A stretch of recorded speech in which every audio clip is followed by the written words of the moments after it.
Hello, ഇന്ന് നമുക്കിത് ഈ ഒരു ഐറ്റം ചെയ്തെടുക്കാം കേട്ടോ. അതിനായിട്ട് OHP ഷീറ്റിലേക്ക് നമ്മുടെ ഗ്ലൂ ഒന്ന് അപ്ലൈ ചെയ്ത് കൊടുക്കുന്നത്. നമ്മുടെ മാലയുടെ ആ ഒരു ഷേപ്പിന് ഗ്ലൂ അപ്ലൈ ചെയ്ത് കൊടുത്തിട്ട് അതിലേക്ക് കുന്ത സ്റ്റോൺ വെച്ചിട്ടാണ് ഇന്നത് ഞാൻ ചെയ്തെടുക്കുന്നത്. അപ്പം കുന്ത സ്റ്റോണ് ഒരു ത്രികോണത്തിൻ്റെ ഷേപ്പിലും, പിന്നെ നമ്മൾ ചെയ്യുന്നത് നമ്മുടെ ഡ്രോപ്പ് ഷേപ്പില്ലേ, അങ്ങനത്തെ ഉള്ളതായിട്ടുള്ള 2 ടൈപ്പിലുള്ള കുന്തൻ സ്റ്റോണാണ് എടുത്തിട്ടുള്ളത്. അപ്പോൾ അത് കറക്റ്റിനൊന്ന് ഫുള്ളായിട്ടും അറേഞ്ച് ചെയ്ത് കൊടുക്കാം. ഇനി അതിൻ്റെ താഴ്ഭാഗത്തായിട്ട് നമ്മൾ ഹാങ്ങിങ് മോഡലിൽ വരുന്ന രീതിക്ക് ആ ഒരു ഡ്രോപ്പ് ഷേപ്പിലുള്ള സ്റ്റോൺ വെച്ചിട്ട് ഒന്ന് ചെയ്തെടുക്കാം, ഒരു 4 എണ്ണം വരുന്ന രീതിക്ക്. ഇനി നമുക്ക് അതിൻ്റെ സെയിം പാറ്റേണിൽ തന്നെ 2 കമ്മൽ, അതിന് വേണ്ടിയിട്ടുള്ള ഇയറിങ്സും സ്റ്റഡ് ഇയറിങ്സാണ് ചെയ്യുന്നത്, അതും കൂടെ ഒന്ന് ചെയ്തെടുക്കാം.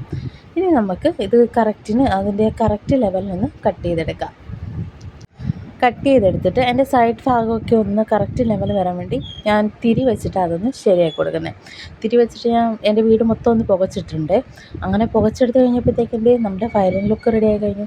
ഇനി നമുക്കതിൻ്റെ ബാക്ക് വശത്തായിട്ട് നമുക്ക് അതിൻ്റെ ഒരു ചെയിനില്ലേ, അതും കൂടെ ഒന്ന് ഒട്ടിച്ച് കൊടുക്കാം. ഒട്ടിച്ച് കൊടുത്തിട്ട് അതിൻ്റെ മേളിലായിട്ട് നമ്മുടെ ബാക്ക് ഷീറ്റ് ഒന്ന് ജസ്റ്റ് കട്ട് ചെയ്ത് അതിൻ്റെ മുകളിലായിട്ട് ഒന്ന് സ്റ്റിക്കി ആയിട്ടിരിക്കാൻ വേണ്ടിയിട്ട് ഒട്ടിച്ചു കൊടുക്കുന്നുണ്ട്.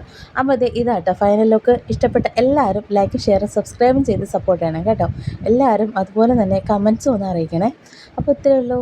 Okay, bye, thank U.